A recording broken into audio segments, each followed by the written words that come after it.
You're tuned to The Drive on your 24/7 home of the black and gold. Steelers Nation Radio.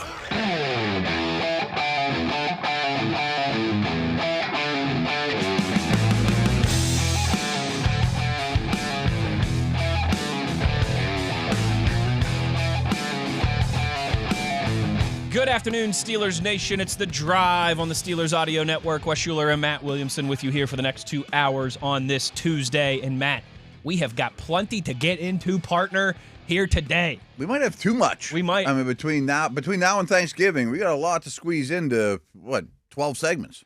I will never complain about a day off in the middle of the week for a holiday. Right. But with that comes some good and some bad. Yeah. And I guess it's kind of a double-edged sword of it's a good problem to have too much content to get to. You'd rather have it be that way. But there's some dull times during the year where you got to manufacture some stuff. We've got 5 days of content to fit into a 4-day bag here. I know. You know? Let's get rolling, I guess, man. We're going to talk to Chris Adamski. We're going to do our Tuesday Rewind, some fantasy football focus, some power rankings. We've got the 2026 Hall of Fame semifinalists announced. Yeah, and there's some news on that. And there is a notable Pittsburgh Steeler wide receiver known for taking people's heads off who was involved in that. We will get to all of that and more today as we roll along. But, Matt, we start where we always start on a Tuesday. Mike Tomlin, his Tuesday press conference. Plenty to get into. His, thoughts from the loss to the Bears, looking ahead to the big clash this weekend with the Buffalo Bills. But we've kind of made this a new tradition the last couple weeks, and I want to continue this with you.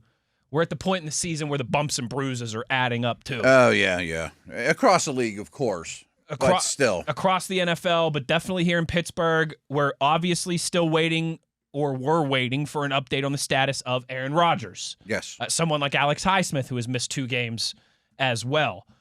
And with what we talked about, a handful of Steelers being banged up in the course of that game at Soldier Field in Chicago on Sunday, here is all the latest on the injury front from head coach Mike Tomlin. From an injury standpoint, man, we got a couple things to talk about. Broderick Jones has a neck injury. He'll be classified as out this week. I'll have more information for you the next time we get together, but certainly he'll be classified as out this week. Same thing goes for Derek Harmon.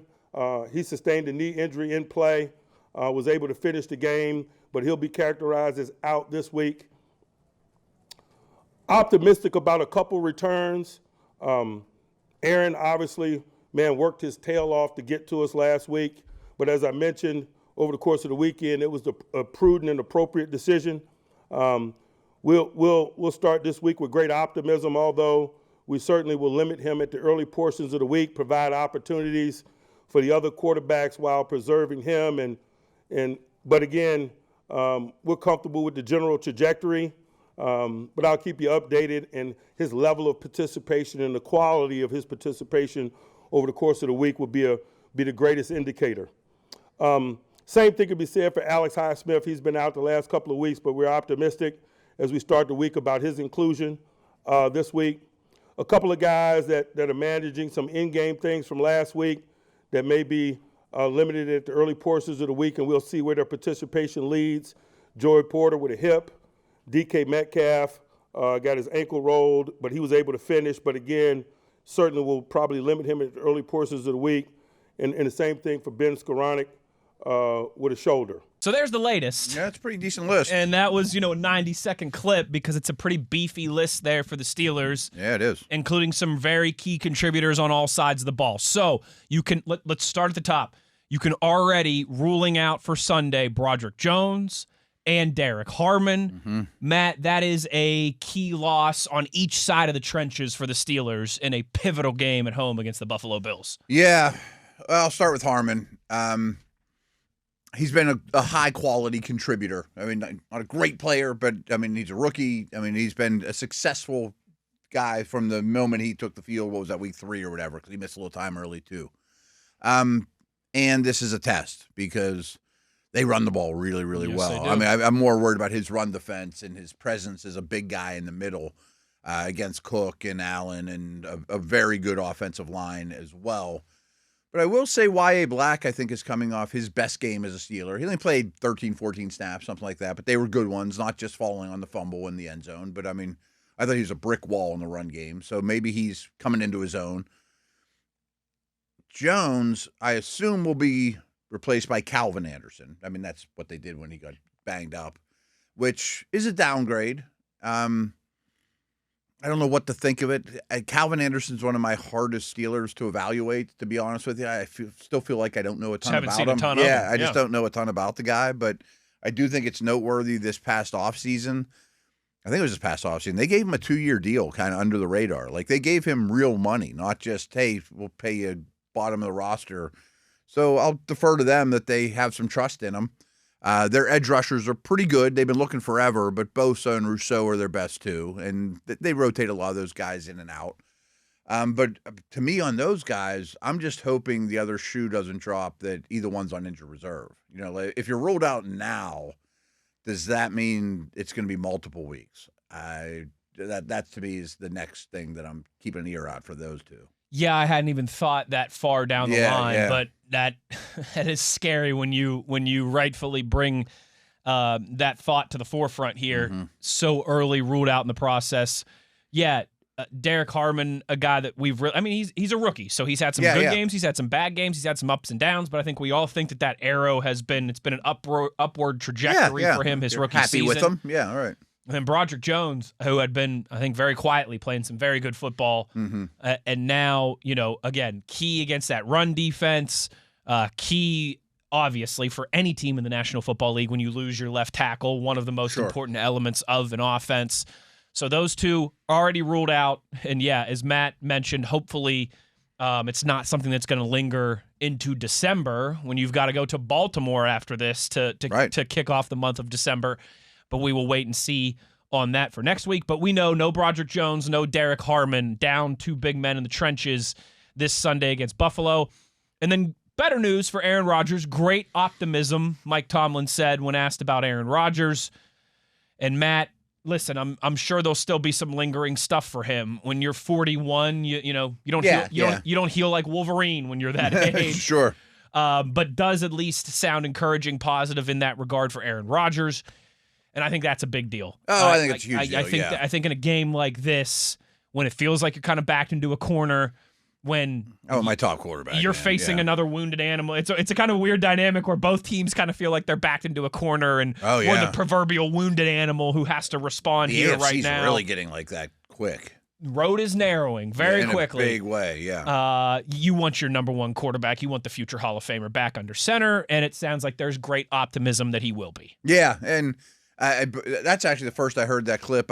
My Tomlin press conference days, I always learn with the fans here. But I had tweeted something earlier, just retweeted Adam Schefter basically saying he thought Rodgers was going to play. Yes. Yes. All things were good. So I'm going to kind of count on that. But there's a lot of other names here that sort of seem up in the air. Porter, Highsmith. I'm just glad Warren's name wasn't mentioned. Yes. I mean, that's just a tidbit. Not that I expect anything bad, but thought he might have some bumps and bruises. No, good shout there, definitely, because he was on the injury report all of last week. Right. And you play a game as an NFL running back, Optimistic with Highsmith, but they're going to have to see how the week plays out. Joey Porter Jr., DK Metcalf, it's both possible that they'll play, but they'll be limited early in the week. And then same with Ben Skoranek, who, might not loom as large as that trio of Highsmith, JPJ, and DK, but we know that he's a key contributor in a lot of different facets as well. Oh, I mean, let's start there, actually. It's a lengthy list, man. With Killebrew out, Skoronek's now your personal protector and really your special teams captain by default. It'd be like losing your best 2 offensive players. I mean, Killebrew and Skoronek, if you asked Danny, they're the last 2 I want to lose. Right. So that's not great. I mean, that's a problem. And it takes a lot more shuffling than just... Especially when you just didn't have your best special team performance of the year on Sunday. Good point. At Soldier Field. Which is where Mike Tomlin started his press conference. Did he really? Talking about the field positioning battle that they lost. They lost. And they've been great about it so far. They actually have the second best starting field position. It felt like the first couple weeks of the season, like the Jets game and the Seahawks game, it was not good for them, and then it became a strength very quickly. It's a big strength. It's going to take the ball away a lot too, and they end up with field position that way. Porter would be a problem because he's clearly now your number 1 corner. I mean, and there's a gap. I think he's quietly been playing very well the last month or so. Couldn't agree more. But I also don't really fear the Bills wide receivers. I mean, Shakir's the guy that's gotten the most attention. I'm curious about their report. It's not Odunze and Moore and No, Chase right, and right, Higgins. right. They're out. They got a bunch of slots, some of them masquerading as outside players.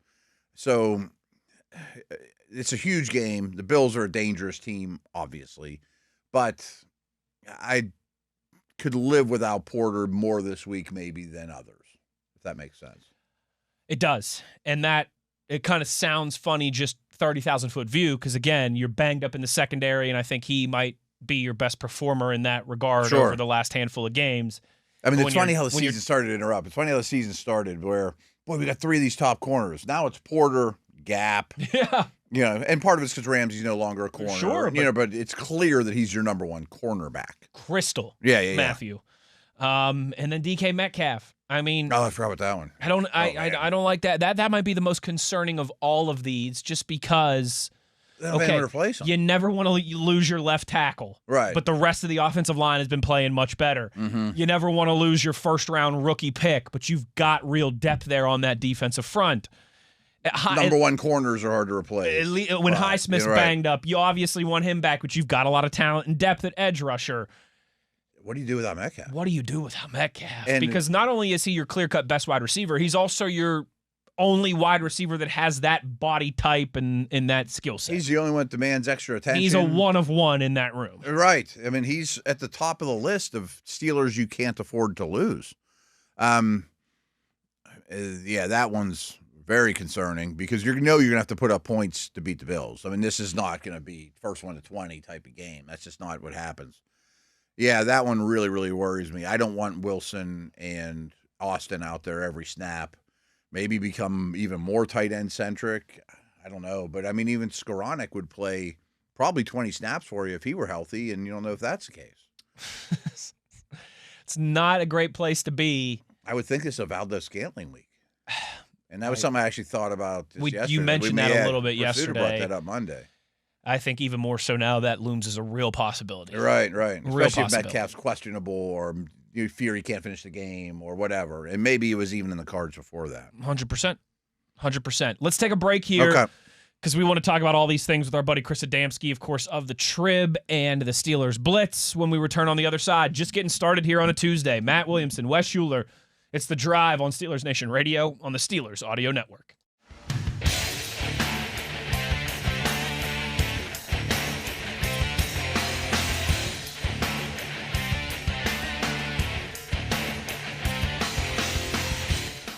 Plenty going on here in Steelers land on a Tuesday. Joining us now to help us parse through it all is Chris Adamski, of course, the co-host of the Steelers Blitz with our guy Tom Opperman at noon every day on Steelers Nation Radio.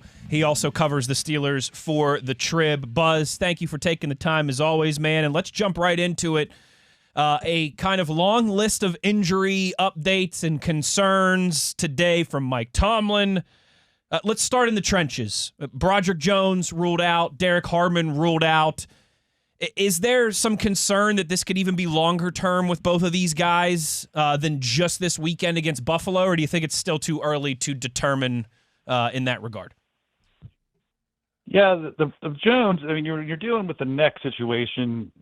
There's a lot of different ways that could go, and I don't get the impression they know for sure. I mean, and heck, even just the fact that they ruled him out already on Tuesday isn't certainly the best sign, right? If it was something that was sort of, linear, you get the old, you characterize him as doubtful, you'll say a lot of times on a Tuesday, or even say he'll be, just leave it real vague and say, we'll let the participation be our guide or something like that. So already rule him out, and you're dealing with a neck type situation. That's not encouraging. That's for sure.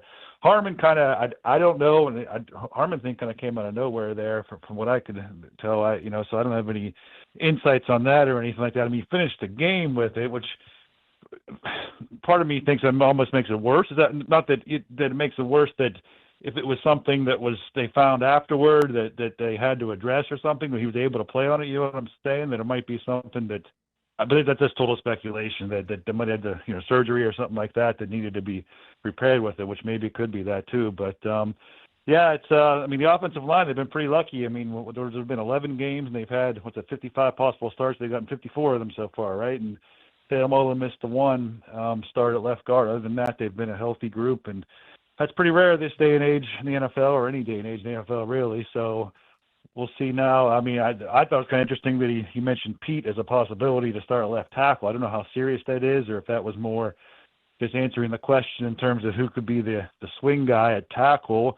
He has that tackle capability, but it seems to me he reps the guard almost exclusively. But I'd be lying to say I've watched the second team offensive line every week, every practice during the regular season to see who's going where. But I'd still expect it to be Calvin Anderson. But yeah, on the D line, that's been a lot of attrition since the beginning of camp, right? They lost Dean Lowry. When was that? That was in June or something. Wow. And Yeah, I forgot about that. Yeah, every couple of weeks they seem to be losing somebody else from the D line. So there's some point where, but they've been a couple new guys on the 53-man they brought in from the outside over the past, or since the season started. So we'll see where that goes. But it's a shame if it is, certainly if it is more than a week or two, that Harmon, just obviously your first round pick and somebody you wanted to see him progress this year a lot too.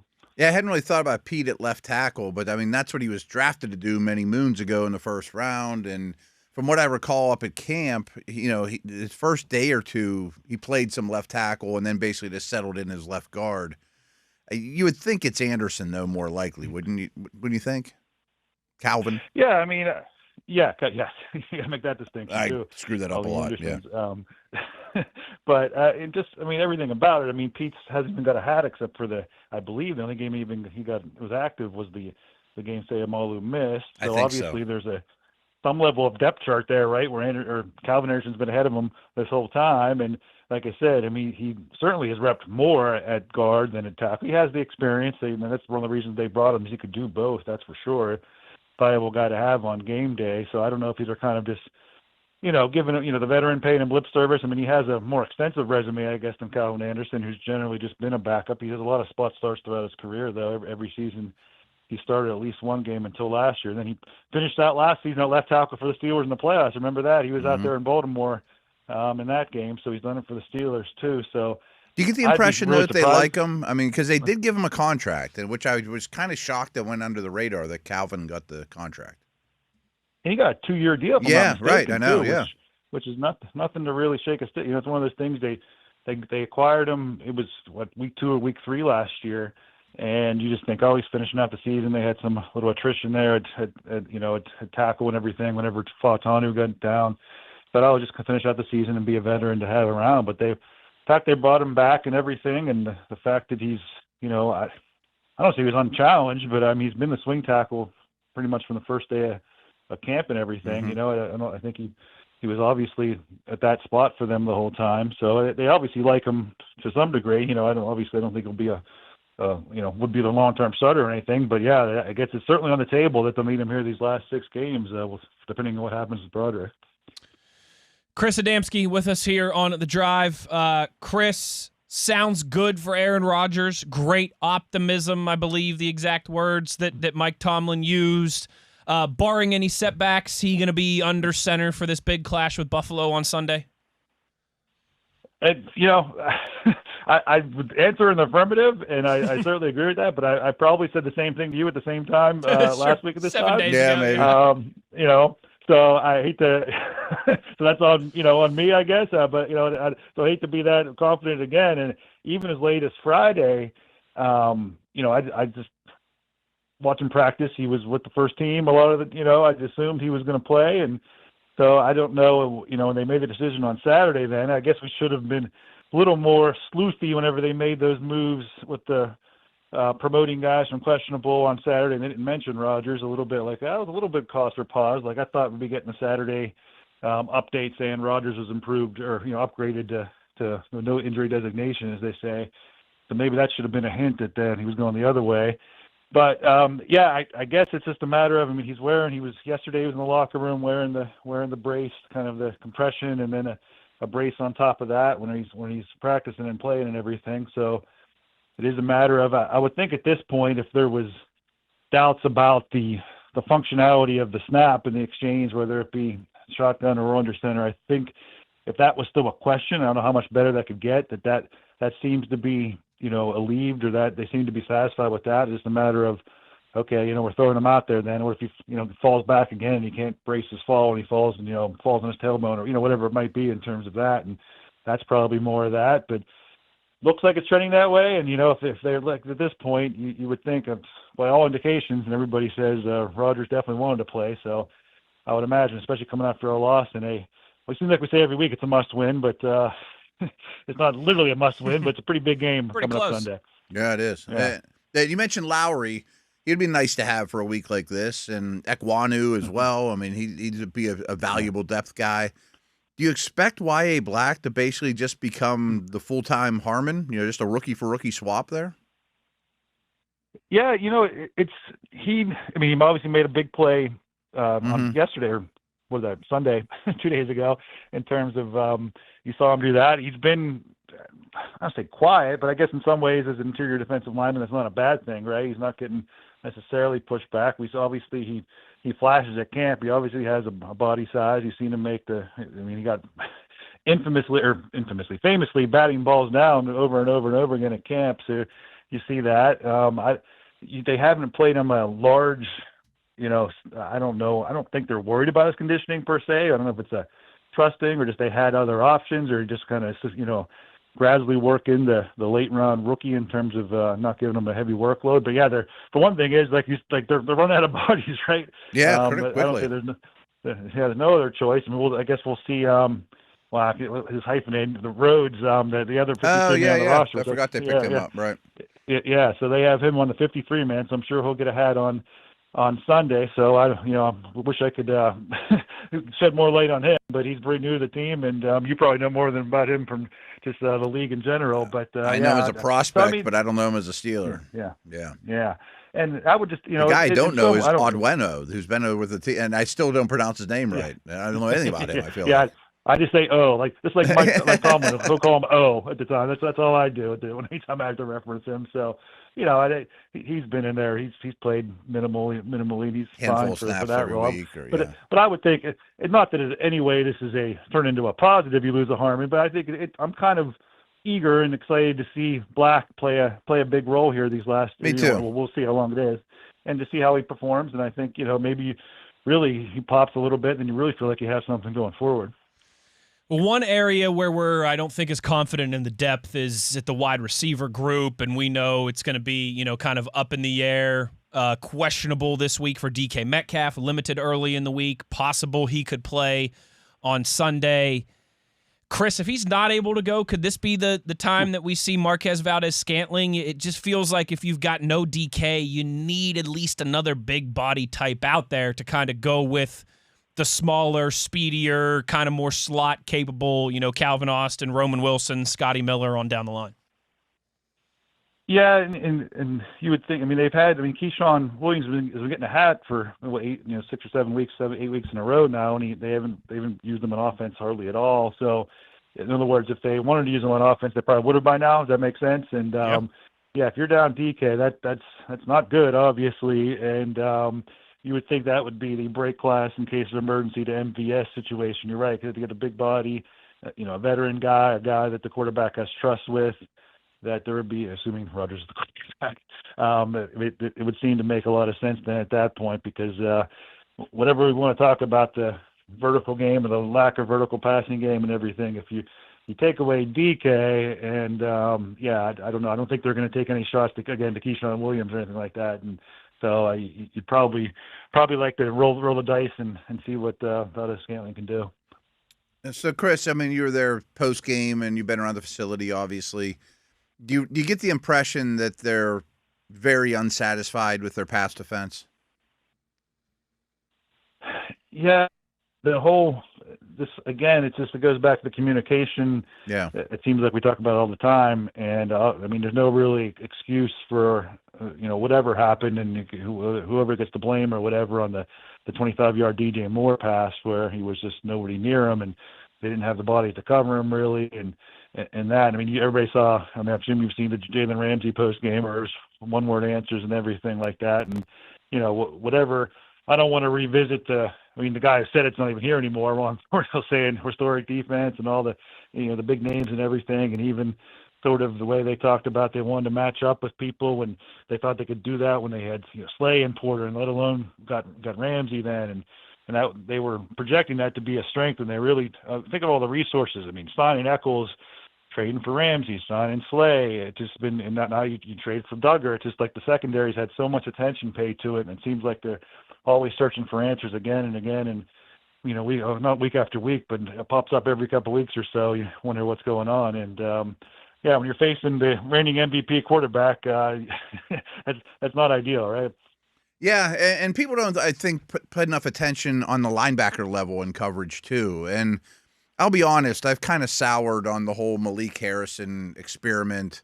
I just think when he's on the field, people want to throw at him. I mean, yeah, he's good coming downhill. He can thump the run. He was helpful against Jonathan Taylor, et cetera. But do you envision any, pulling back on his snaps?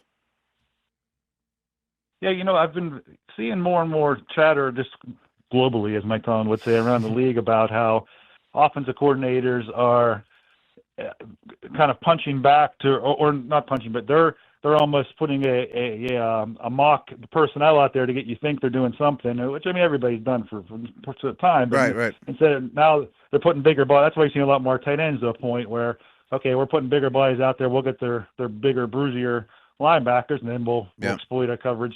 It's a huge trend, Chris. I mean, that's why you're seeing so much 6-0 line, 13 personnel. Yeah. They're just pushing defenses. We want you to put as many off-the-ball linebackers on the field as possible because there's not enough to go around.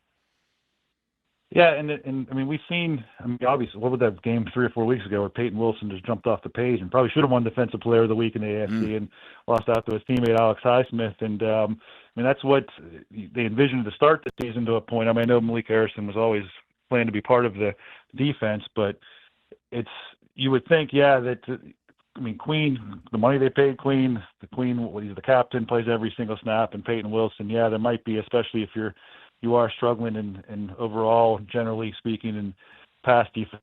I could probably see that too. But I mean, they've talked about all the time about this is the AFC or the NFL second leading rusher coming in too.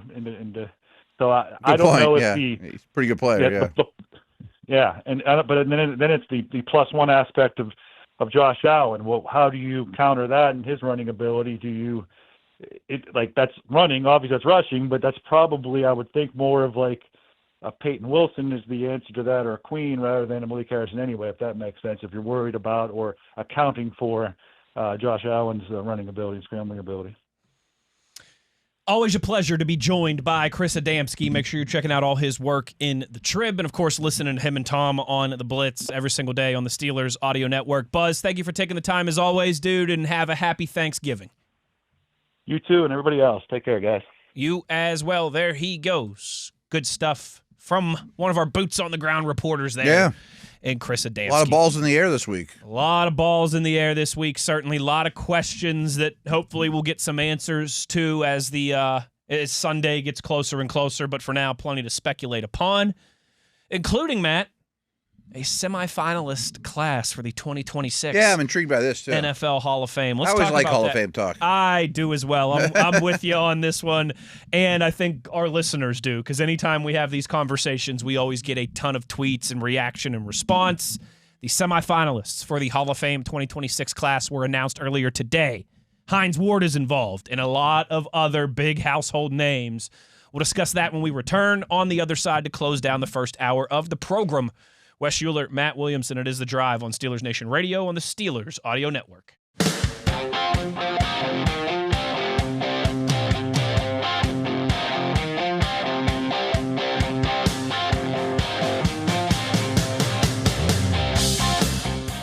Matt, we have our 2026 Hall of Fame semifinalists. Oh, look how that works out. I wonder if they did that on purpose. Love it when a little, is it nomenclature or is that just words? I don't know. Alliteration, something like that. I think that's it, yeah. But there are 26 modern era players that have been named as semifinalists for the Pro Football Hall of Fame's class of 2026. This list will be cut down to 10 in December before going to a final vote. So 26 semifinalists down to 10. at some point before the end of the year here in the next few weeks. And amongst those 26 is, of course, Steelers wide receiver legend Hines Ward.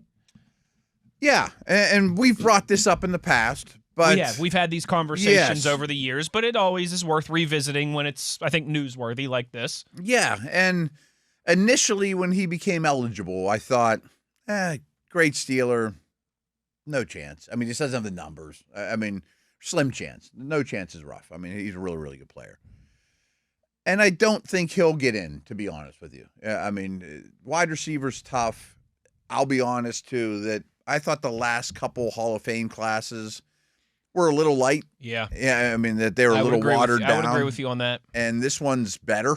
This one's going to be pretty good. Really and tough. And the next couple are going to be pretty tough. Yeah, we got guys like Brady and Ben and Gronk and Aaron Donald. I mean, when you have no-brainers, it makes it eats things up pretty quick. Sure. So I don't feel great about his chances this year or in the future. But that doesn't diminish my respect for his game or absolutely you not. Mentioned it off the air, that he is an important figure in NFL history. I couldn't agree more. And frankly, he plays a position much different than most modern-day Hall of Fame wide receivers. Oh, my gosh. And that might work in his favor a little bit. Someone might just I just like the way he plays. Yeah, his game versus, even like Randy Moss. Or, right. Yeah, even someone like George Pickens, who's lighting up the league right now. Sure. Somebody like that. Chase Jefferson. JSN. Nobody plays like him, right? Yes. And that was something Mike Tomlin actually kind of closed his press conference with today, was talking about how, Hines Ward's impacts and contributions go beyond the numbers. And I think we all agree on that. Sure. And I do think that's, this. I default to two things in these conversations. The first is if you have to ask, the answer is no. And I know some you just don't have to ask. I know that's strict, but when you say Aaron Donald, he's going. You don't have to ask. Right. One day when TJ comes up for this, there's no conversation. Sure. He's going. Mahomes. I mean, right. Of course. The second piece of that, though, is that I do think Hall of Fames, Pro Football Hall of Fame, Basketball Hall of Fame, Baseball Hall of Fame, they're museums of the sport. That's what they are. Yeah. And so that's why, it bothers me that guys like Pete Rose and Barry Bonds aren't in. Oh, I think it's insane. It bothers me that, such massive pieces of history are left out. And that is, I think, what Hines Ward has going for him. It's very hard to tell the history of the NFL without bringing up Hines Ward and the rules that were made to change what wide receivers can and can't do in the blocking game when you have that specific conversation. And he was good at catching the ball and getting yardage too, by the way. No doubt, 1,000 receptions in his career. I mean, it's not like he was just a meathead out there blocking people. Yeah. Right. Yeah. It's not Thunder Dan out there in the boundary knocking people around. But it is. It's when we talk about this full class, I think it'll paint the picture of the difficulty here, not just for Hines Ward, for a lot of these guys. It's nuts to me, Matt. This is the third year now that Terrell Suggs has been eligible. I know. And listen, we got no love lost for that guy. As much as you respect him as part of the Steelers-Ravens rivalry, you also hate him from the Steelers-Ravens rivalry. But you wouldn't if he wasn't any good. It's a great way to frame it. If you just ran at him all day long, you wouldn't hate him. He's top 10 in NFL history in sacks. Yeah. Come on. So, with that being said, I want to run through these 26 names. Okay. Real quick before you do, one of the reasons I like Hall of Fame talks is everyone looks at it a little differently. That's why it's fun. Yeah. You called it a museum of the sport, which I don't see it exactly that way. Okay, this is pretty painting, but he wasn't good enough at blocking people, or whatever. It doesn't go in. And I know that's not exactly what you meant. But to me, it's like, are you good enough or you're not? And to me, Ward's slightly below that line, in terms of all the receivers that are in. Would he be one of the worst, which is the dumbest word ever? It's like being the ugliest girl at the beauty pageant. Right. I mean, come on. What are we doing? So what I did actually today on a different podcast was I picked my 6 of who I would go. But I didn't put 2 and 2 together at the time that this is going to get whittled down to 10. So maybe, because I'd rather do that, because I think there's 3 that are in. Let me guess. Drew Brees? Yes. Larry Fitzgerald? Oh, yeah. Is Suggs the other one? Or Kuechly? No, Kuechly's the other one. He's a shocker to me, too, that he didn't get in first ballot. And that also bothers me to no end. Sometimes we're just not going to put him in on the first ballot. Gates in a weak class 2 years ago should have went in, but he had to wait till last year. Yes. And wait 1 year. Yes.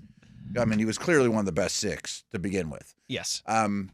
So to me, those 3 are slam dunks. Okay, so Let's go to Breeze, Kuechly, and Larry Fitz. Yeah, I agree with you on that. Right. I mean, I would to me, be temp- Kuechly's the best linebacker since Ray Lewis, and is every bit the player Lewis was. He's unbelievable. I might fight you a little bit on Patrick Willis, but not. Yeah. I mean, I don't Throw think Fred it's, Warner in there. I don't think it's Right. insane to say. And he had a much longer career, I think, than. And no, I guess they both had a similar kind of length of career, Kuechly, and neither of them played crazy long. I think those 3, I might put Suggs into that tier as well, but I don't know though. Those 3, though, when I'm saying it out loud, do kind of feel like they're in their own conversation. Yeah, I mean, feel free to fight me, of course, but let's buzz through each name and say no to the top 10 or possibly to the top 10. So like yes, no, yes, no, maybe. Yeah, exactly. Okay. We got 7 more spots. Willie Anderson. AFC North offensive tackle, long time for the Bengals, 1 year for the Ravens. This is his 7th time as a semifinalist. No. I think he's another haul of really good. Right.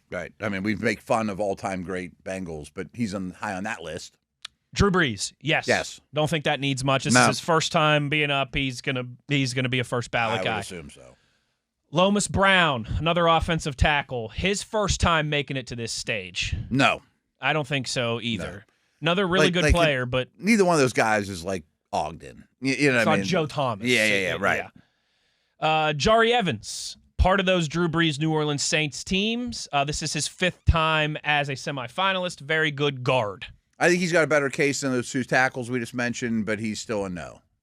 I know I can come up with 10 names ahead of him.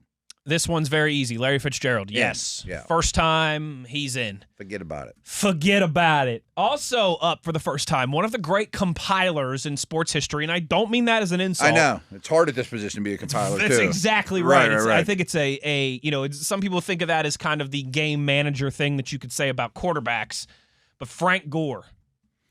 Maybe. He's a real I think he'll get in eventually. I think it's possible. Not first ballot, but I think... What is he, like 3rd ever in third rushing yards? all time in rushing, I'm pretty sure in NFL history. His problem, I don't think he was ever the best back in the league. No. And he probably was never in the top 2 or 3. And if so, it was for a year. But had a great career. The numbers do not lie. I think he's one that will have to wait for a while, but could certainly get in eventually. Again, that was kind of my era at Pitt with Larry against the U. And that was McGahee, Portis, et cetera, et cetera. Unbelievable. And they all had the most respect for Gore. Yeah. I mean, he's kind all of those guys. Yeah, the biggest dog in that room. Rodney Harrison, safety of the New England Patriots, of course, Chargers, and then the Patriots with Tom Brady, won a couple Super Bowls there. He's another, to me, haul of really good. He's a no to me. This is his 6th time as a semifinalist. But there's been 2 or 3 safeties that I got in that were real questionable to me. I mean, like Atwater was really good, and he just got in. That's why I kind of thought these last couple classes were a little light. Matt, the only player in this conversation that has advanced to this stage more times than Hines Ward, another wide receiver, Torrey Holt. This is his 12th time as a semifinalist. You get to this point, it's pretty, I mean, the writing's on the wall and everyone's heard. So, like, Dale explained this to me because he did it with Troy, as he was the guy in the room that represented the Steelers to get him in. And I always think about it from that perspective, like, whoever the Torrey Holt guy is, he's shot every. He's been giving the same speech. Right, like, it's the same voters, it's the same speech. Maybe he's been super close, and this time he gets the nod. And frankly, I thought he deserved it more than Isaac Bruce, who is in. I'll call him a maybe, but I don't. He was not. I didn't consider him for my top 6. Luke Kuechly, yes. Don't make this man wait another year. Yeah, that's nuts. Also, a bit of a surprise. I don't think he should have gotten in last year, but I was a little surprised he didn't get in last year. On the ballot once again for the 2nd time, Eli Manning. He's a no for me, but I want to put him in the maybes, and I think he goes this year. I'm convinced he's going to go. Him and Breeze together.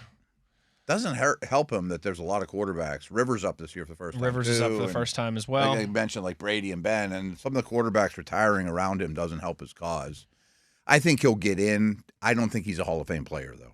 Robert Mathis. Speaking of Peyton Manning family, Robert Mathis, of course, part of that Colts era with Peyton Manning. This is his 5th time as a finalist. He's a no. He's a Hall of Really Good. Yeah, oh, yeah. Phillip Rivers, first time nominated. To me, he's much more deserving than Eli. Not like it's close. I think he's the way better player. So I'll put him as a maybe, but I don't think he's going to go. I don't think he's going to go this year. No, but he I don't won't have to wait terribly long. I hope not. Another very good, very talented wide receiver, Steve Smith Sr. It's his 5th time as a semifinalist. I think he's like the same conversation as Holt. So I'll stick him in the maybes, but he didn't make my top 6. I didn't consider him for my top 6. But you can get to 6 pretty quick in this class. Oh, yeah, you can. Yeah. Semifinalist for the 2nd time from Ball So Hard University, T. Sizzle. Terrell Suggs. Also a maybe. He didn't make my 6. Did and he he was my 7th guy, but he didn't make my 6. He has to get in eventually. I think so too. I think he's a Hall of Fame worthy player. Another running back who's been to this stage now for the 7th time, Fred Taylor. No, but he was tremendous. Yeah, Hall of Really Good. Yeah, tremendous. Probably same for me. Earl Thomas. He was a yes for me. He was in my 6. You're a big fan of Earl Thomas. I am. Now, the last couple years of his career were miserable, and I don't think he's the most popular fella. I mean, I gather that. But I thought he was the best Seattle defender on the Legion of Boom, and the most important. Even more so than So he's one, probably a maybe, because Richard I'm Sherman. going to put 3 in the yes. Keekly, Breeze and Larry. So he was one of my final 6. Also a semifinalist for the 2nd time. Big shout out to our brother Dale Lawley. His favorite player, Adam Vinatieri. Huge no. If Dale was in here, he'd be throwing something at the wall. Yeah. Get this guy out of here. We mentioned Hines Ward. This is his 10th time as a semifinalist, Matt. Like I said, Torrey Holt, the only one who has reached this stage just to be turned away more times than Hines. Yeah, and I think it's a no. I think so, too. I would put Smith and Holt ahead of him.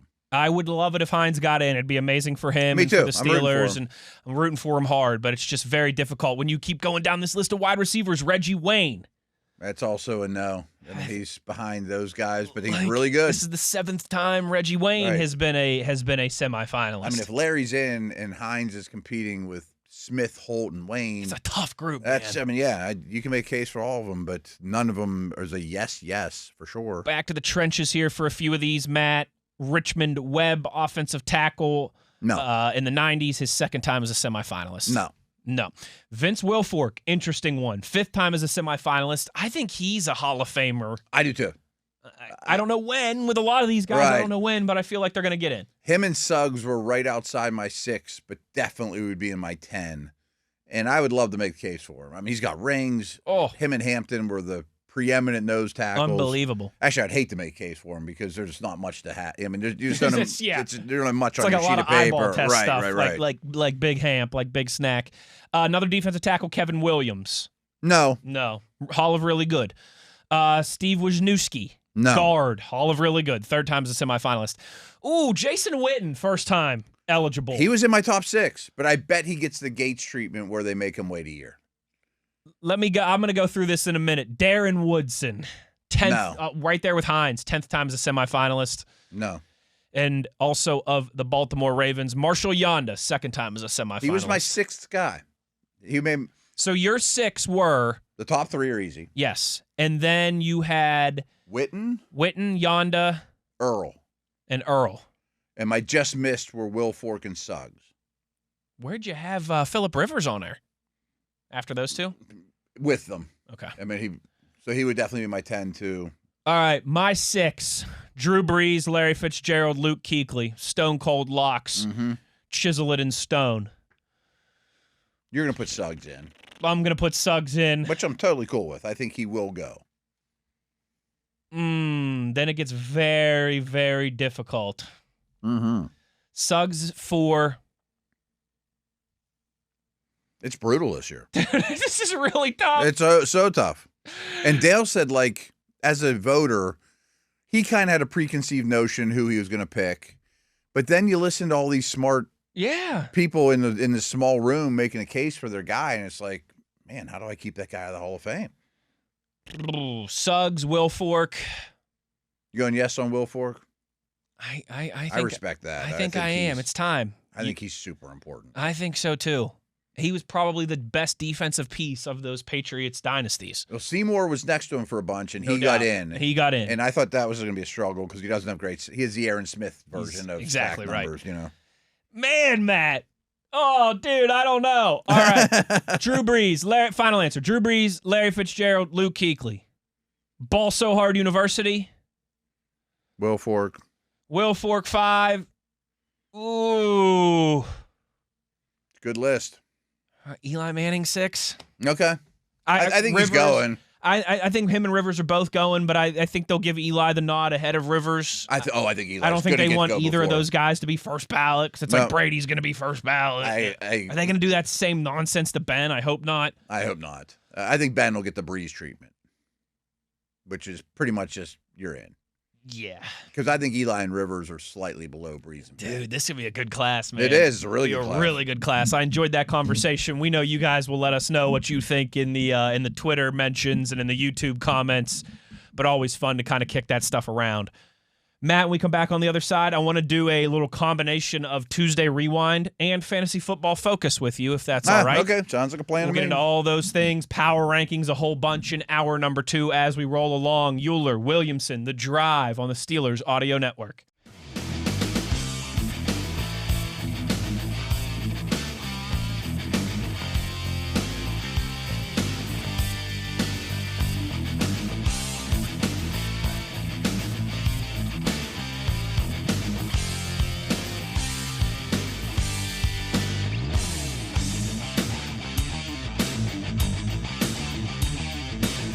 Good evening, Steeler Nation. How we doing?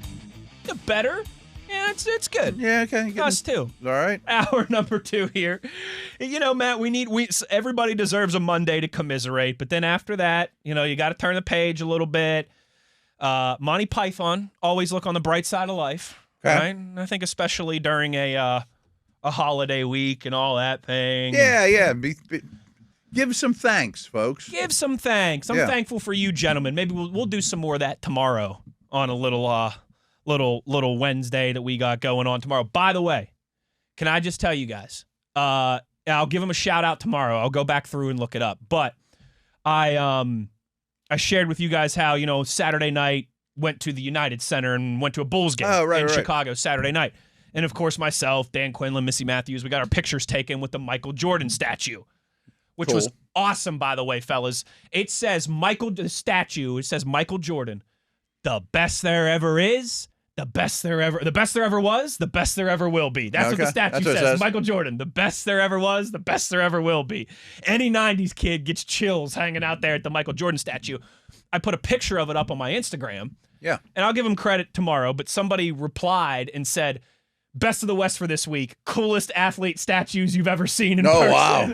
And I was like, oh, heck yeah. I couldn't build that list, but that's got bring it on, man. That sounds good. So we'll get into that a little bit tomorrow. We'll have a busy day tomorrow. Some Matt stats around campus. Yeah, I'm digging in heavy to those too. A whole bunch going on. But for now, let's get into our Tuesday rewatch before we get to some fantasy football focus here. Matt, just a couple things that I wanted to run by you on the Tuesday rewatch. And it's funny, I swear I wrote this down last night before Mike Tomlin's press conference today, but he started his press conference talking about how the Steelers clearly lost the field position battle, and in a game that tight, that's costly. Yeah. One of the things that I wrote down last night in my notes, I just have a couple bullet points here of things we didn't talk about on Monday. The first was field positioning struggles reared their ugly head again for the first time since the first few weeks of the season after being a big strength lately. You had the punt issues with Corliss Waitman. Wasn't his best day. Wasn't Waitman's best day. I don't think we addressed that, yeah. The return game, particularly on kickoffs, felt like a real advantage for Chicago. And then, of course, that one time you had them pen deep and you end up getting called for a penalty and have to kick again that cost you 30-some yards. Field positioning struggles. After we saw that a little early in the season, like I said, against the Jets and against Seattle, that was a real thing we talked about. Then it felt like it had been a real strength since. I feel like that went in the wrong direction Sunday at Soldier Field. Yeah, and things of that nature are certainly hard for you and I to predict. I mean, I don't watch special teams tape. I'm never going to. I'm not going to break it down. I don't know that much about it. But I do know Danny Smith's a really good special teams coach, and they have some core special teamers, although Killebrew's missed and Skoronek's banged up. We talked about that in the first segment. So, frankly, those things don't worry me. I think sometimes you look back at the 17-game schedule and be like, yeah, week 12 wasn't our best day, but, 10 of those 17 games, we got the better of them. 2 of them were a draw, and 3 of them we lost. I think they'll win that more often than not. And as we stated, the Steeler offense ends up with the second best starting field position in the league when you look at for the season, only behind the Rams. So this is something that they've been pretty good at overall. And their specialists are good players. It still feels like an anomaly. I still think Corliss Wakeman is a varsity-level punter. Yes. I think they're better on teams. They're above average on teams across the National Football League. But it was not their best outing on Sunday. It's definitely noteworthy for this game. In a 3-point game. 1,000%. One thing I wanted to bring up is I do this podcast for DK Pittsburgh Sports, and usually if the Steelers play at 1, I record it Sunday right before the night game when there's that gap. That gap after and it goes live at midnight or whatever. Games, so it's a real reactionary one. Sure. That's very instant reaction. I flat out say I have not watched this a second time. I watched it on TV like all you. These are my 8 to 10 minutes of thoughts. And sometimes they're a little emotional. After a loss, what the heck were you doing? Right. After a loss, I'm a little harsher than I should be. After a win, I'm probably, they're great, just like everybody else. Absolutely. But I do like it I don't do it right when kickoff ends. Like when to simmer for a little bit. Think about it for 3 hours and then hit it. Yeah, and then I'll be honest, there's better analysis the next day when I do the podcast because it sinks in. I hear other people's thoughts. You guys that were at the game would be like, yeah, this guy was sick or or whatever. And I find a lot more advanced analytics that, add up. And then I usually end that podcast just with one sentence that kind of wraps up the game to me. And my sentence in this one was, I thought the Steelers, and the numbers bear this out, were the more efficient team. So on a play-by-play basis on both sides of the ball, I thought they were better than the Bears, which is basically like success rate, But the Bears were the more explosive team, which is often the case in Steeler games and is a big problem right now. And the tiebreaker to me, I don't know if I'd rather be efficient or explosive, but they're both great. And when you get both, wonderful. But the tiebreaker to me was the Steelers lost a turnover battle by 2 if you do it properly and count 4th down conversions. And to me, that was kind of the difference in the game. And some of that's field position, too. You give them the ball on a 4th down, you don't convert, That's a run-on sentence there, Matt. Oh, it's not just that was not just one sentence. That's probably 3. Yeah. You're spot on. You're absolutely right. And with that, 2 more things that I just wanted to get your thoughts on real quick that we didn't touch on yesterday. Okay. The decision to punt on 4th down. Yeah, I've been asked about that a lot. 4th and 9 at your own 23 with minute and 53. I think it was 2:01 when they decided to punt left in the game. And it was 4th and 9, right? It was 4th and 9. I know it was a long down 23-yard line. Right. And that was so. There's 2 things that I think play into this in hindsight as well. The first is it was not a good punt by Corliss Wakeman. Yeah, but you can't let that factor your thoughts on Tuesday conversation. But neither can you. The Steelers got them 3 and out in just 24 seconds and got the ball back. Right. So one thing didn't work out as you hoped that you probably counted on to be better. It was kind of mixed bag of results. It wasn't a good punt, but you still got them 3 and out. Now, you didn't have the field position that you would have hoped to have if it would have been a better punt, and you forced them to go 3 and out real quick. But good point. That all plays into the ecosystem conversation again.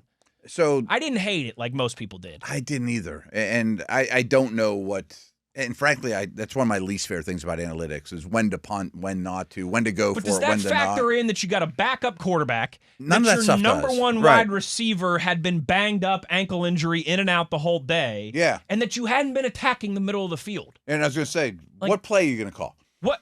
Tell me what play that's going to get you 10 right now. I'm not trying to be too crass here, but who in that moment really thought, go for it, we're going to get this. We got all the momentum, everything's going our direction. I didn't at the time. I sat there going, like everybody else, I'm like, Well, I might not have looked at it like everyone else. I'm like, I bet the analytics are saying go for it. Yes. But I'm sitting there going, I don't think they're going to make it. I'm sitting there going, I would rather trust the defense to make a play than to convert a 4th and 9 with your number 1 wide receiver hobbled, your backup quarterback in the game, and you had next to no production over the middle of the field where you would probably typically want to attack in that situation. In that situation, you would want Freiermuth on a 12-yard in-break or something or other. You know what I mean? Darnell, 8 yards. Hit Johnny drive with the sticks. Right, hit Darnell at the sticks. Right. And Mason wasn't exactly throwing the ball great downfield either.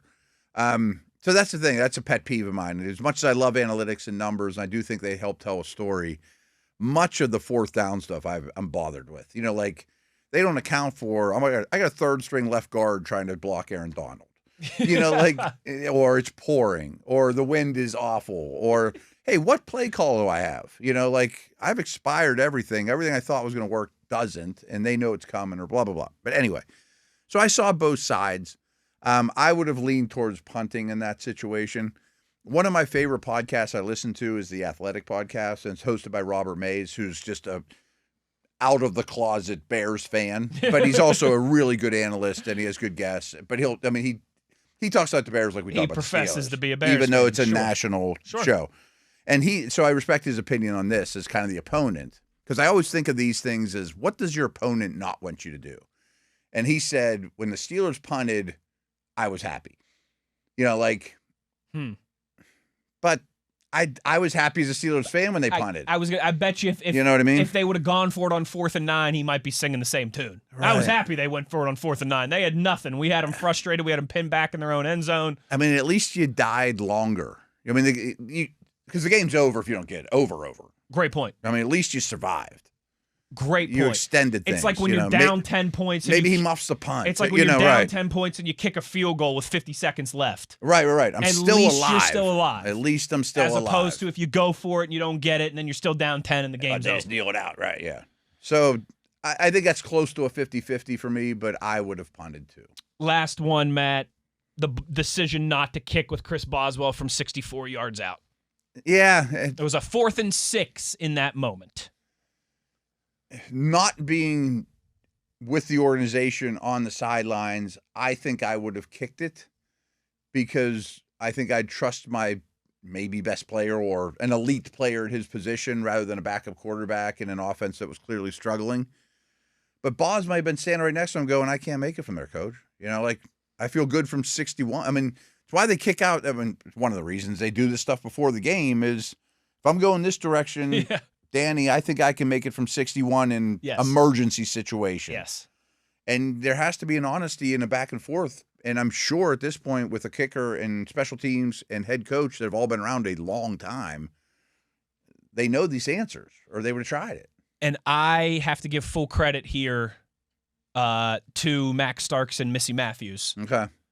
Because post-game, when we're all commiserating in our deep dish pizza waiting for the buses to take off, they brought up a good point of, so the way that played out was you had completed a 2-yard pass. On 3rd and 8, you complete a 2-yard pass. Okay. 39 seconds left, clock running. I'm trying to think of that 2-yard pass. Was that? It was Mason Rudolph to DK Metcalf for 2 yards to the Chicago 47. Probably my point is probably with the intentions that you aren't going to pick it all up. You're going to pick up a chunk and then go for it. That was part of the thought process. Okay. There was also this, and I can't remember if it was Max or Missy that was the first to bring it up, but they both kind of galaxy-brained this thing, but in a good way. With the way that played out, with the Steelers not having any timeouts, with the completed pass on 3rd down that now had a running clock and you've got no way to stop it, they didn't have time to get in the football that Chris Boswell would have wanted to kick anyways. And that might confuse some people at home, but I think since I could go into a lot of detail. You have to have the ball. I think since the whole Deflategate thing, everybody realizes now there's a lot of different types of footballs that teams keep on the sideline. Yeah. The one that you want your quarterback to throw, the one that you want your punter to hit, the one that you want your kicker to kick. They wouldn't have been able to get in that they wouldn't have had the time to get in that Chris Boswell football that they would want him to kick in that situation either. This is a real long conversation. And that's like learned all this stuff. That's like nerdy in the weeds stuff, but they've got a specific football inflated and bumped and bruised and worn or There's not new worn rules this year. to the exact extent that Chris Boswell wants it to give him the most success, which is different than the balls that Mason Rudolph is throwing or handing off on a down-in, down-out basis. I'll give you the quickest version I can. There's a kicking ball and there's a regular ball. I think we know that. And they're not the same. The kicking ball is rounder from what I understand, so it travels further end over end. You know, there's less resistance, etc. Side note, I think it was a Sunday night game, but it was one of the national games recently where a quarterback threw a pick, and it was like the young corner's first ever interception. He wanted to keep the ball, and the quarterback's like, "No, I want that football. That's the one. That's my buddy. You know, that's like a pitcher that has the ball exactly like he wants it. The seams worn just perfectly that he can snap it off that curveball or whatever. Right, but it's along those lines. So it used to be the rule. And there's an article deep somewhere in The Athletic about this too, because I listened to a whole podcast about why are kickers so good now. First of all, there's a lot of kicking camps and people are better at it, but a lot of it's the balls. In that there's a kicking ball, and back in the day there wasn't a kicking ball, but there used to be. You could do anything to the balls you wanted all week. Like people would like smear stuff on them, put them in the dryer. There's all these rub them around on the asphalt, and smooth them out. Yeah, I mean, like the interns would be like, your job is just to beat up balls all week, you know, so the skin goes further. And then they're like, this is crazy. I mean, it's almost like a spitball. Like all these balls are gross. Like what'd you put on them, and like what'd you smear? What'd you do to them? So then they said, we're just going to pull them right out, and you're going to have to kick a brand new ball, and it's like a rock. So this year they switched the rule that you can doctor it for a half hour before kickoff. Yep. So these guys work the ball like crazy for half an hour. They take it into the equipment room and bing, bong, boom, bong, right, bing, right, bong, right. boom. Yeah. Sounds like a Kendrick Lamar song. Bing, bop, boom, bop, bing, bop, bam. You know, rub it, and I don't think you can like put anything on it. There's some rules, but this year you can do something to it. So not only is it a kicking ball and not the other ball, but it's his. You know. It's a big deal. They didn't have time to get that out there. And if you're asking him to kick a 24-yarder, maybe that's not the end of the world. Who cares? I'll put that through. But a 64-yarder, you need everything in line to attempt. I urge people to do a Google search, though, about it. I think there's a deep article on The Athletic, and there is a good podcast or two where it's like, yes, kickers are better, and no matter what the ball is, they'd be better than they were at any point in NFL history. But there's a recent rule change that nobody really knows about that helps them a lot. A whole bunch. Yeah, like pitchers want to doctor a baseball. Absolutely, and you can totally get it. Yeah, like in those two sports, for a quarterback, for a pitcher, for a kicker, it makes a ton of sense. Right. I don't think that's really I don't think that's like a thing Josh in Allen basketball. and Aaron Rodgers will not throw the same football. No. There's mine and there's yours. Tom Brady wanted it a little deflated, famously. Yeah, it's almost like a baseball bat. Like I don't use the same one you do. Hockey stick. Yeah, exactly. Sidney Crosby uses a different one than Chris Letang. Yeah, exactly. Everyone's got their personal and they're preferences. allowed to do that now. Yeah, there was a stretch you couldn't. Yes, and so that, like I said, it was either Max or Missy, kind of both of them together talking through it, but I wanted to give them some credit for bringing that to the forefront as well. Mm-hmm. Matt, we only have about 2 minutes left for our fantasy football focus here. I thought that was a good Tuesday rewind, though. I enjoyed It's actually not a great waiver wire It's segment, not, too. so I'm just going to throw at you a couple would you rathers for each position. If you need a quarterback for this week, would you rather C.J. Stroud at Indianapolis, Trevor Lawrence at Tennessee, Tua Tagovailoa versus New Orleans? None of them are wonderful, but probably Stroud. There's no buys this week, by the way, and there's 4 next week, and then we're done. Just a little tidbit for people to know, because Thanksgiving, there's no bye weeks. That's right. Probably Stroud. I know he's returning from injury, but his receivers are starting to step up, and I think the offense is coming around. Running backs, Devin Neal of the Saints at Miami. Chris Rodriguez Jr. of the Commanders against the Broncos. Raheem Mostert of the Raiders against the Chargers. These are all pretty deep. They're kind of leaving Monangai and Gainwell out because they're owned now in 60% of leagues. Yeah, they've probably been picked up. Tootin at Tennessee, 48% of leagues still. That's probably the answer, right? Yeah, Tootin and Rodriguez. Algier, 44% rostered at the Jets. Yeah, that's not terrible. If it was like a bye week injury situation, I think there's a chance Tootin takes over as the lead back sooner than later. Rodriguez is the one, though. I sneakily picked him up in our league 2 weeks ago because they were on a bye last week. No one thought about it. Yep. I don't think he's even good, but if he's the number one back in Washington, you might need him. And indeed, that's the name of the game at this stage. Yeah, running backs that get touches are valuable. Wide receivers here to close this down. Jaden Higgins of the Texans at Indy. He's one of those guys that's kind of emerging, I mentioned, Parker Washington of the Jags at Tennessee. Luther Burden of the Bears at Philadelphia. Probably Washington. I mean, he plays a lot. He's had a couple like significant weeks. Yeah, he's good with the ball in his hands. He also has good return ability. If your league has that, I know it's a cherry on top. Got a touchdown last week. He's on the field, I think, more than both those guys. So I would go with Washington. He should probably be in all leagues. I think he's getting to that point. Tight ends. I mean, Colson Loveland's still just 43%. I feel like he's probably the answer. He's very impressive in person too. I think he's going to be a star. I think so too. I think this year Tyler Warren's having the great year. Yeah. And he's, I think, going to have a great career. But I feel like 10 years from now, we'll give the slight nod to Loveland. Both of them could be really high-end dudes. They could both be all future all-pros. We could be having them in these semifinalist Hall of Fame talks one day. Who knows? It's still very early doors for that, but I do think that they're a very good prospect. Yes, I'm completely with you on that. Let's take a break here. When we return, power rankings time as the road continues to narrow. Week 13 edition. The turkey is on the table for the power rankings. We'll discuss when we return. Matt Williamson, Wes Uhler. It's The Drive here on Steelers Nation Radio on the Steelers Audio Network.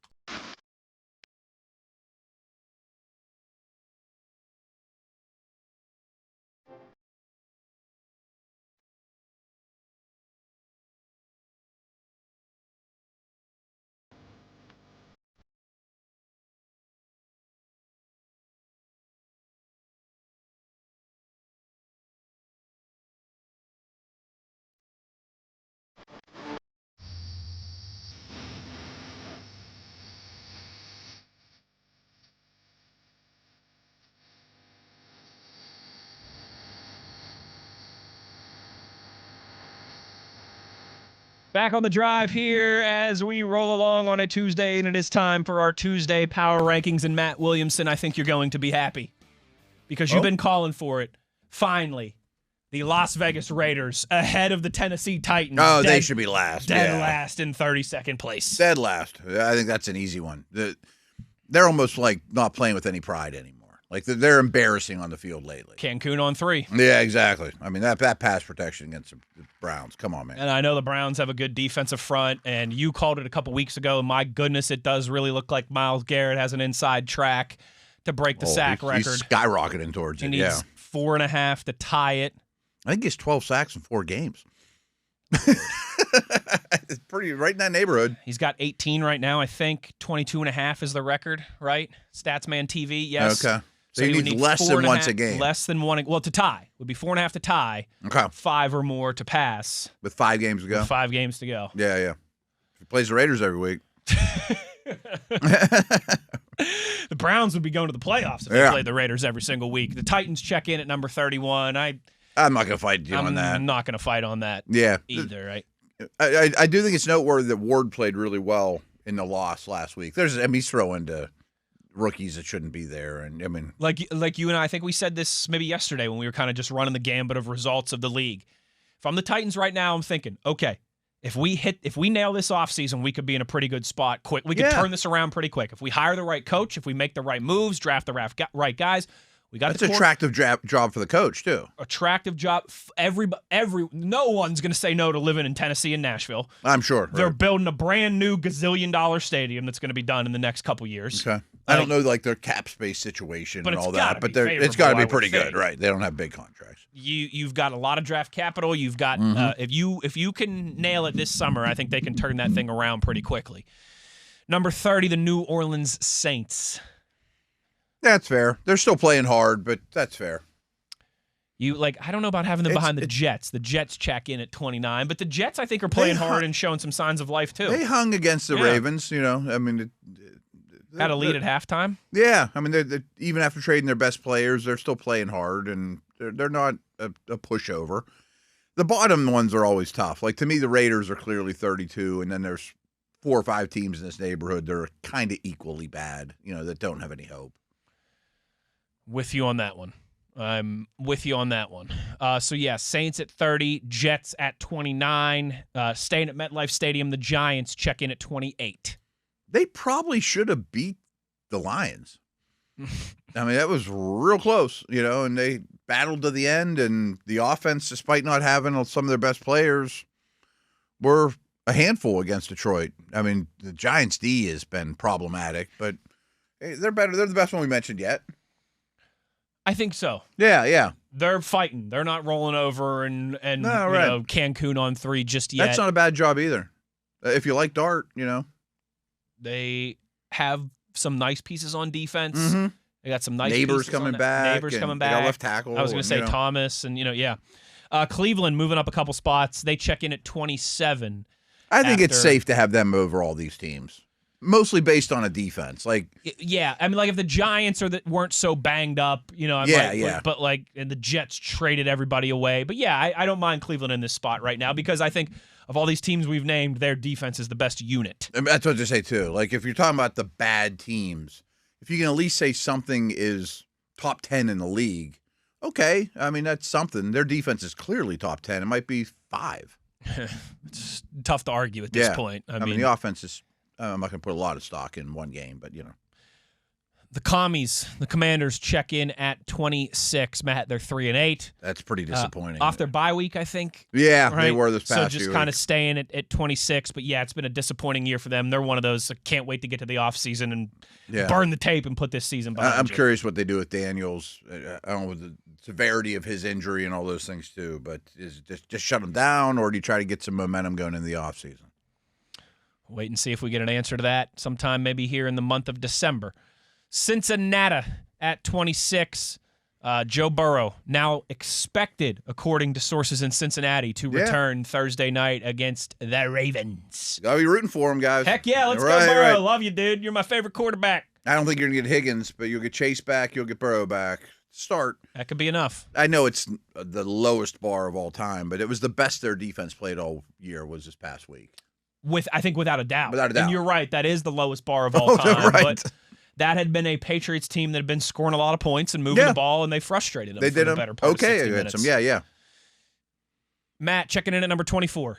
They started. This is one for me that I think I'd have these guys a lot lower. It's hard to beef with the bottom of this list. I know. You're really there's some pretty splitting bad hairs. teams, right? But the Arizona Cardinals check in at 24. They started 2-0. They've now lost 8 of their last 9 games. I said they just never win. How? There's a lot of heartbreakers. There's a lot of excuses / good reasons. I'd have Cleveland ahead of them. I might even have Cincinnati ahead of them. I think I'd have Cincy ahead of them. I think I'd have the Giants ahead of them. Are they favored They're in 1-8 in their last 9 games. I said they just never win. I mean, are they favored in Washington? Oh, boy. I bet not. That's a good question. Yeah. Oh, man. Isn't that a battle of the I bet they would not. Beaten? I'm just thinking of teams in that neighborhood. I don't think they would be favored against the Commanders. I don't think so. They never win. They're and Brissett hasn't been terrible. 1-8 in their last 9 games. Yeah. I'm sorry. Eventually, you got to start falling. Yeah, you can be like, oh, you lost a squeaker at the end, or blah, blah, blah. Kind of like what we did for the Saints for a while. But, right. I think I'd take the Saints over the Cardinals in a neutral site matchup right now. Not sure I can go that far, but they have been trailing off the last couple weeks. Vikings checking in at number 23. Cancun on 3 for Minnesota. Yeah, I mean they're on the short list of I think more disappointing teams in the NFL this year. And what stinks for them is it's one reason. Yep. Everyone else is going to get a year older with a wasted year. Like the Justin Jeffersons of the world and O'Neal, the right tackles. That's why you don't tank. The Cam Hayward can't just afford to throw a year away. You know what I mean? Justin Jefferson. Exactly. These guys basically just threw in a year because they didn't have a quarterback all year. Tough sledding in Minnesota. I think right there with the Raiders in terms of disappointing teams this season. Yeah. I didn't think the Raiders were going to the playoffs or anything, no, but I thought they'd win 7 or 8 games and, be better than they've been. Factor into some conversation. I thought Minnesota had a chance to win the division. I think Mac Jones or Kyler Murray ends up in Minnesota. Yeah, makes a ton of sense. Yeah. Checking in just ahead of the Vikings also at 4-7, 3 wins in their last 4 games coming out of the bye week. It's the Miami Dolphins. I give them credit.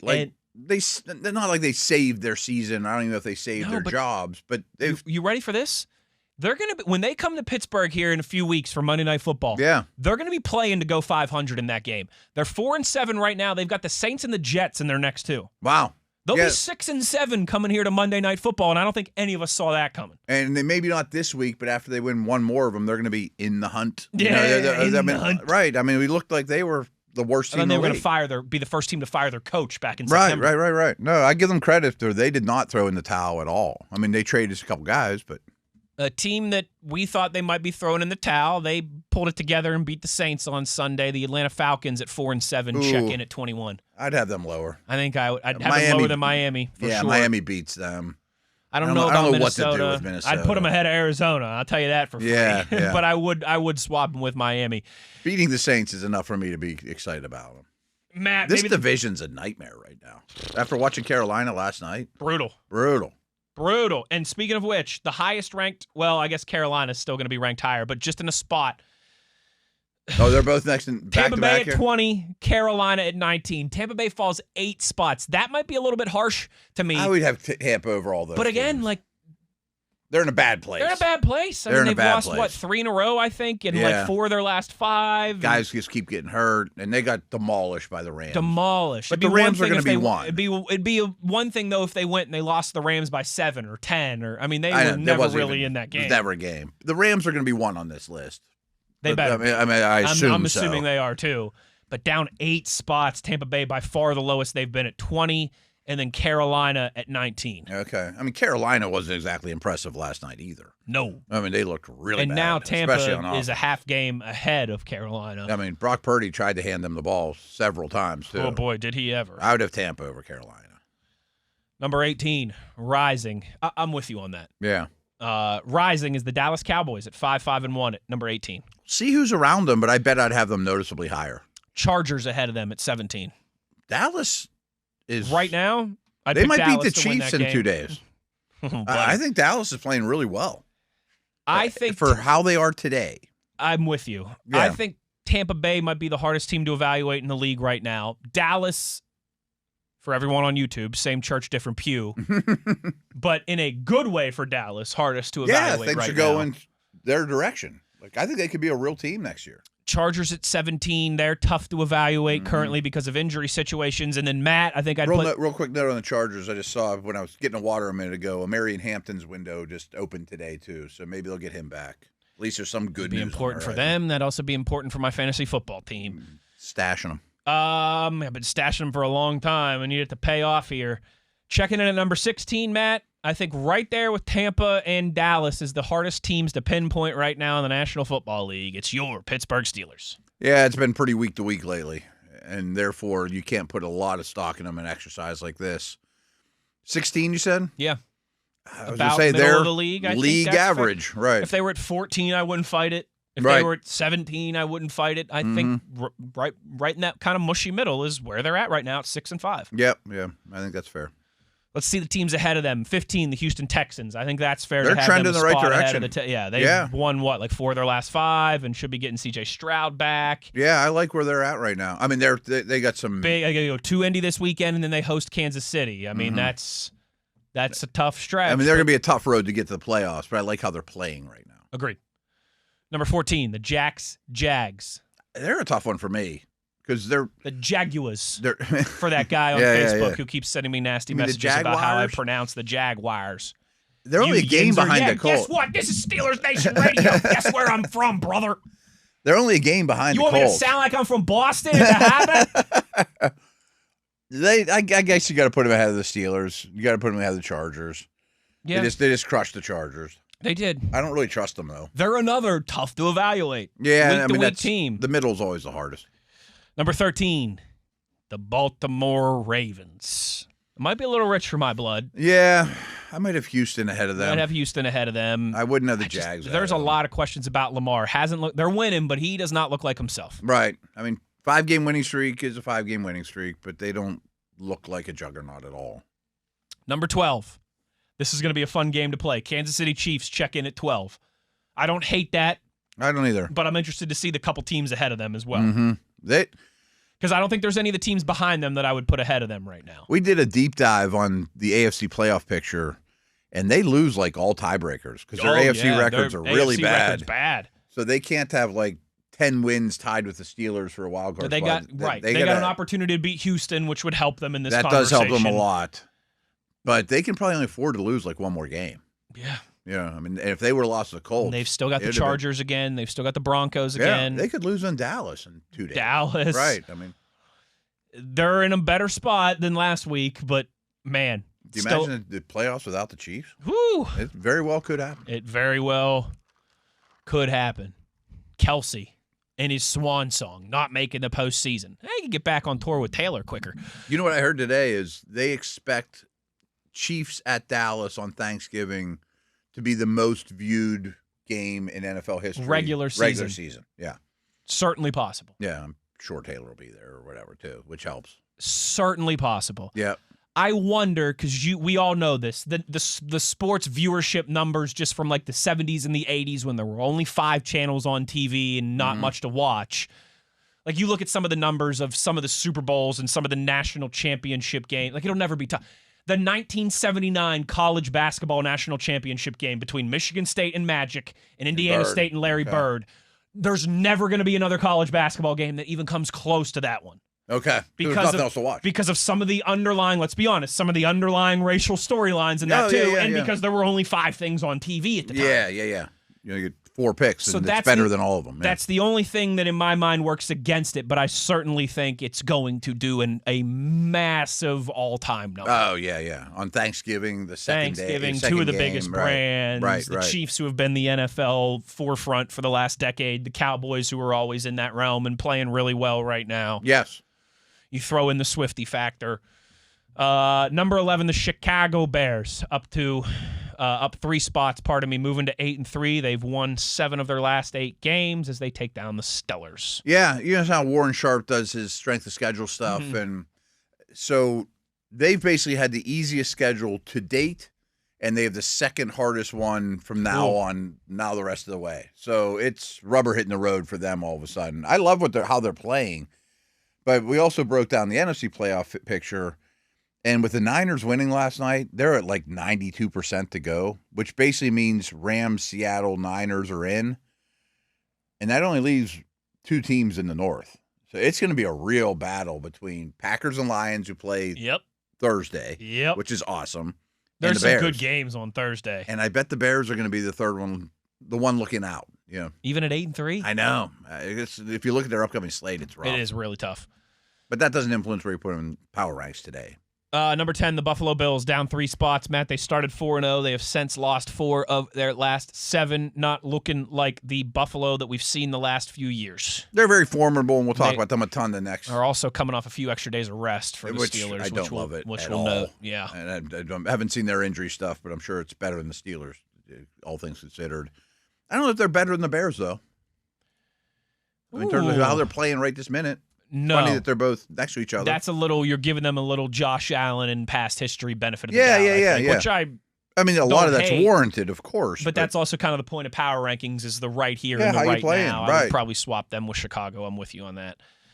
Number 9 into the top 10, the San Francisco 49ers, Matt. Somehow, despite being decimated on defense, despite 3 Brock Purdy interceptions, the Niners moved to 8-4 and just keep winning, man. They're impressive. Shanahan deserves a ton of credit.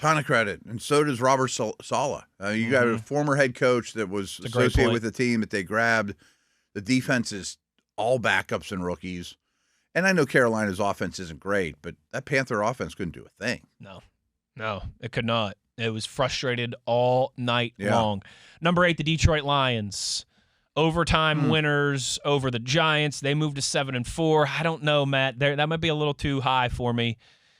They're a team that deserves benefit of the doubt. But again, if you're talking just now power rankings, wasn't the best performance in New York. That's for sure, especially defensively. Was that in New York or was that in Detroit? I thought that was in Detroit. No, it was in Detroit. Was that it? I think it was in Detroit. I think it was in Detroit. Why am I not thinking? It's not computing. Good team, dangerous team. I might have them a couple spots lower, but I'm not. Them versus the Packers is a tough one for me. The Packers are at 7. Okay. I would have them right next to each other. I'm not sure what order. Eagles falling 3 spots, checking in at number 6 after blowing a 21-point lead to their arch rival Dallas Cowboys. The Matt, offense ain't what it used to be at all. I was going to say, bump in the road, or is there maybe some real issues for the Eagles? I worry if they can win the Super Bowl. Not like can they win the division or are they going to win a playoff game or so. I don't know if that offense can win the Super Bowl. They're not running the football nearly as effectively as they did last year, and the pass game continues to be an issue. The O-line's not dominant. The pass game is an issue. And the loss of a coordinator hurt them a lot.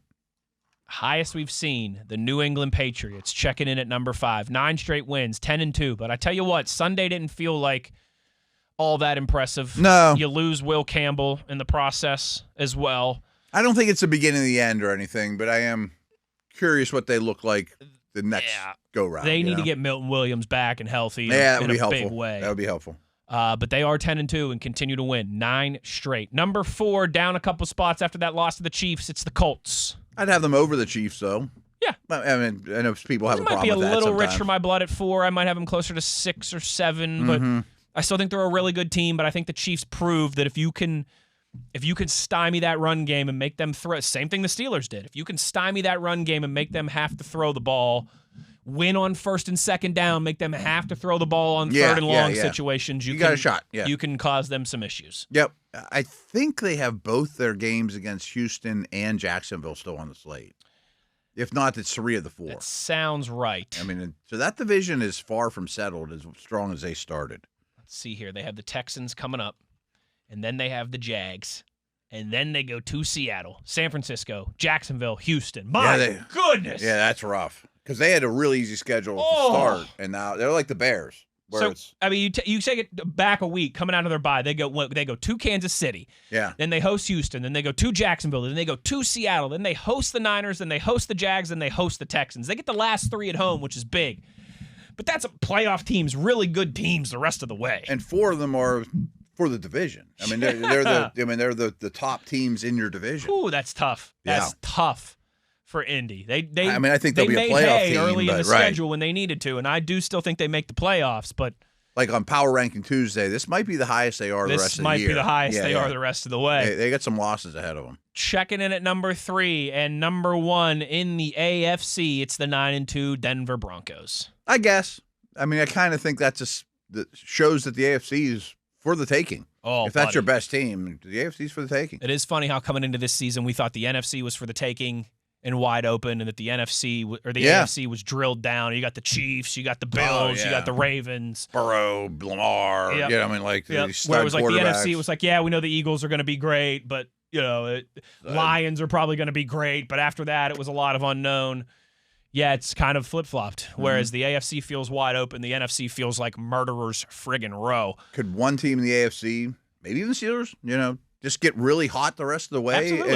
And, right. Houston Texans. The teams ahead of you aren't great right now. Kansas City Chiefs, as much as I hate to say it, although that wouldn't surprise anybody because they've Baltimore, I don't know. Don't say that, Matt. They're not showing signs of it, but Number 2, the Seattle Seahawks. They're 2? They are 2. Yeah, they'd be and 2 the for me. Rams at 1. Okay, I'm cool with that. I am. Yeah. That was a pretty equal battle despite Darnold throwing a bunch of picks, and Seattle's really good. And then, the Rams coming off that big win against Seattle, they blow out Tampa Bay, which is impressive. I think this is maybe the easiest point to pick the number 1 team. Yeah, in at least the last couple months. I'm this late in the year, usually, completely with you on that one. Maybe since the first couple weeks of the season when the Bills were still lighting the world on fire. Yeah. Eagles were still but I think right now it's clearly. I would be shocked if anybody out there wanted to make a compelling case for anybody else at number 1 besides. I am interested to see Rams. Seattle Rams part 2 though, and maybe even part 3. Same. That'll be a lot of fun. Yeah. It'll be a lot of fun. We'll wrap this thing up on the other side when we return. Wes Uhler, Matt Williamson. It's The Drive on Steelers Nation Radio on the Steelers Audio Network.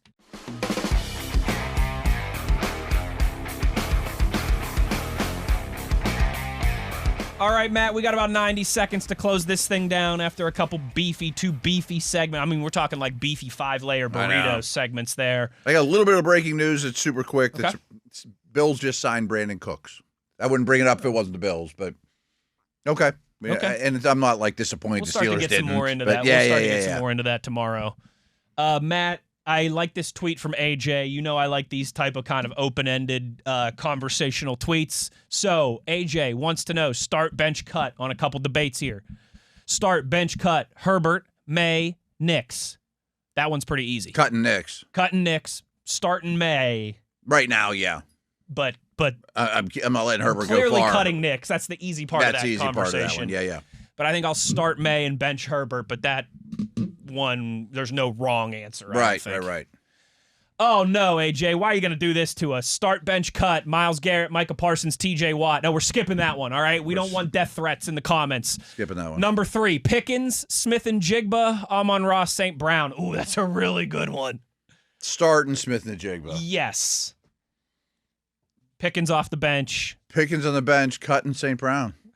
Maybe the best player you'll ever cut. But, right, which preseason would have been the opposite. But there's not many that I would start over Pickens right now, but I think Jackson Smith and Jigba is one. I think he's wide receiver 1 for the season. He's had the best year of any wideout. If I have a game on Sunday that I have to win, I still want Jamar Chase. Oh, yeah, me too. But I think Chase is the better football player. Right now, it's tough to argue against JSN and Pickens. They may have had the best 2 years of any receivers in the league. Yes. I think they have. And last one to kind of tee us up for some Thanksgiving talk. Maybe we'll do a little bit more of that. Oh, maybe I didn't even think about this. Maybe best of the West should have been a Thanksgiving something Turkey Day topic. And maybe we'll do a little bit of both. Okay. Statues and turkey. Start, bench, cut. Cranberry sauce, mashed potatoes, stuffing. Oh, cranberry sauce gets cut all day long. Brother, we are on the same page. And I don't even hate cranberry sauce, but to me it's not if I showed up to Thanksgiving on Thursday and we didn't have cranberry sauce, I wouldn't be that bothered. I never even touch it, and it's just weird to me. It's this gelatinous mess. I usually either late Thursday night when it's halftime of the late football game, or I might do a little bit of cranberry sauce late Thursday night or Friday morning or something just to change a palate. But it kind of doesn't go with the other things either. It's easy to cut for me. Everything's kind of the same color, and that's red, and it just doesn't look the same. And I don't want my gravy hitting it by accident. Yes. Stuffing's one. I've never met a spud in my life that I don't like. Sure. But just for the exercise of Thanksgiving, stuffing is starting because it's the only time of year I eat stuffing. I eat mashed potatoes all the time, once a week. Oh, okay. I don't, but... we love mashed potatoes. We do we'll have them once a week if we're doing steaks or we're doing. A lot of times my wife has been doing this rotisserie chicken. Nice. Okay, and then pick up the the giant eagle or whatever. Yeah. And then do it with because the girls love this. Do it with in a bowl with mashed potatoes or mac and cheese or something like that. You get it KFC or something, like a bowl with stuff in it. Exactly. Kind of pull apart the rotisserie chicken and put it on top of some veggies in there so the kids get it and don't know. Yeah, they don't know they're getting veggies, right? But but stuffing's number one. I'm starting stuffing. Potatoes. That's the all-time best Thanksgiving side is stuffing. Agreed. Especially if you get a little sausage involved. Buddy, you're speaking my language. Yeah. Let's get into that a little bit more tomorrow. But good question there from AJ. Happy Thanksgiving to everybody. We got to do some more Thanksgiving conversation tomorrow. Oh yeah, bring it on, guys. It's if you work in football radio, you got to do Hall of Fame conversation from time to time. You got to do Thanksgiving conversation for 1,000%. Great stuff today, fellas. Had a lot of fun. Big thanks to Chris Adamski for joining us. Shout out to Tyler V, Mr. TV, our video producer. And a big thank you, as always, to the Oracle himself, Matt Williamson. I'm Wes Uhler. Take care, everybody. We will talk to you tomorrow to get all your fixins ready for Thanksgiving. As always, you know where to find us. It's on your 24/7 home of the black and gold. It's Steelers Nation Radio on the Steelers Audio Network.